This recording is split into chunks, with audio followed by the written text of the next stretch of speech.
Okay, I'm going to take a few minutes here and show you how to get a trace of a bowl shape.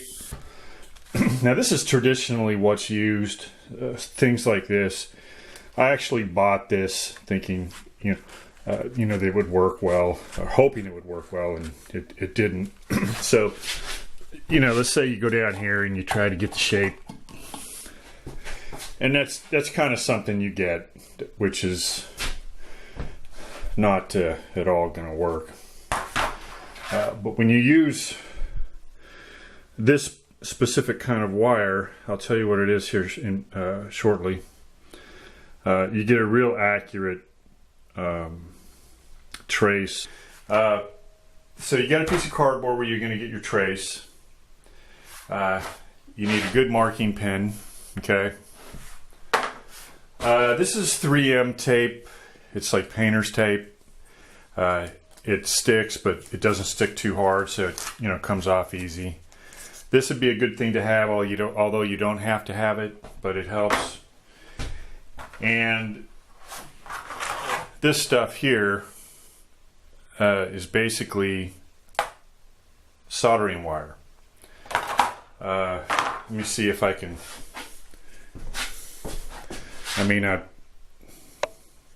It's easier if I show you how it's spelled. Now you don't need rosin, it's a little out of focus there, but you don't need rosin core solder, unless that's the only type that they have available, that's fine, but you just want to get some soldering wire. Now this here is, probably about 1/16 of an inch. That's a little too thin. You can get this kind of soldering wire at Radio Shack. This is super thin. It's probably like a 1/64 of an inch, 32nd of an inch. That's what you use for electrical circuits and whatnot. So for getting a shape on something, you can even use 1/4 inch if you want, but 1/8 inch is fine. And they have this at hardware stores. It usually comes on a spool like this here that I save, for getting shapes that I need. Came on this spool, 1/8 inch soldering wire. This soldering wire is the best thing out there that you can use to get any shape, and so that's why it works so well with the bowl. Right? And then you kind of bend these over like so, and then you kind of make sure it's centered. And then you got your trace, right? Well, what happens is you pull it out, and let's go over here. So yeah, there you have a pretty good shape of the bowl, fairly accurate. But the problem is, this might have moved in a little bit. And you see how it affects the shape, not only here, but here. And so you're like, well, gee, what do I do? Or, where's the correct spot to get this accurate trace? Well, what you do is you start out with a shorter piece of wire. I think this is about 2 feet or 20 inches or something like that. So not too long. And you can see how this holds its shape really well. So that's what you start with. So now you can just kind of shape it. And that'll just snug right up against all those curves. Just, with some thumb pressure, you can straighten it out like so. You can see here, just gently pick it up. You can kind of see here it holds its shape pretty well.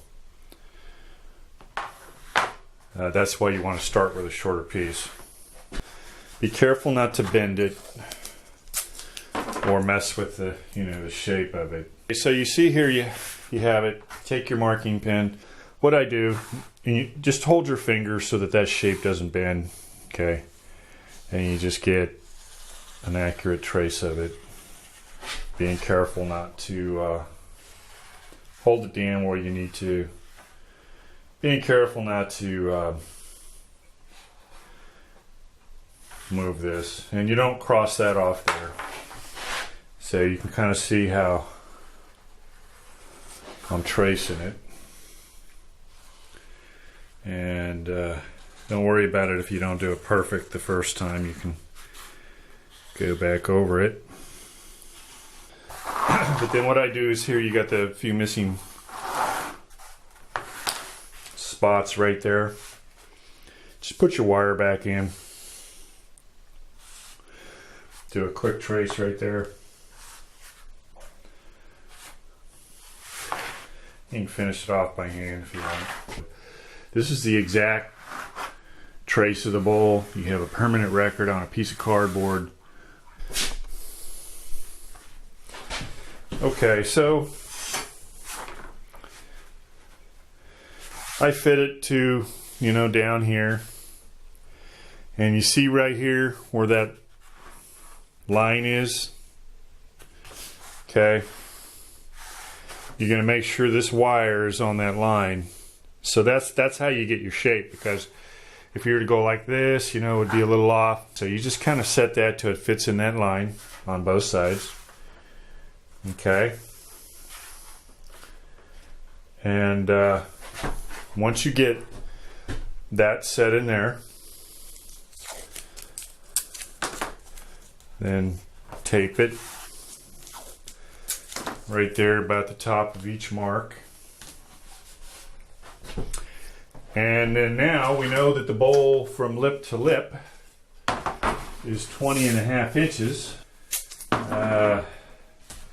Tape this down there. And like I say, that might be off slightly. Sometimes it's a good idea to just eyeball it. But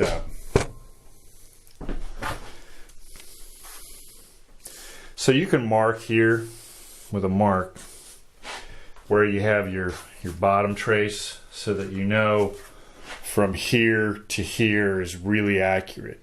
Up here I might be a little off, 1/4 of an inch or so, it's not a big deal. But down here, I want that measurement to be real accurate, so that's why you do that bottom trace, because that's a lot more accurate. So anyway, you just take it like so, and you can draw it with a curve, you know, like so. And just kind of go down like that. Same with over here. You want to get that curve in there just so you know where the top of the bowl is. Approximately, doesn't have to be exact.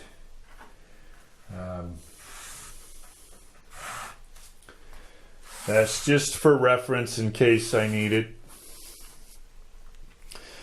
And then you can start, once you get that trace, you can take off these pieces here. Okay, so now you got all the tape there, throw that away. And we don't really need this anymore, so you can take this and roll it up again and use it for your next trace. It's you know, reusable. And then just you know, hang that on a nail or something in your garage, and you'll always have it for a trace, no problemo. And as you can see here, I got a pretty good trace of my 80 quart kettle, especially down here from this point to this point. I'm really accurate. So again, when you take your stirring attachment and you put it down like this, you're like, hey, that's not an exact fit. Maybe that's why my stirring attachment isn't working that well. Yep, that's exactly why it's not working well. And that's why you need to reshape this, if you can, to fit this.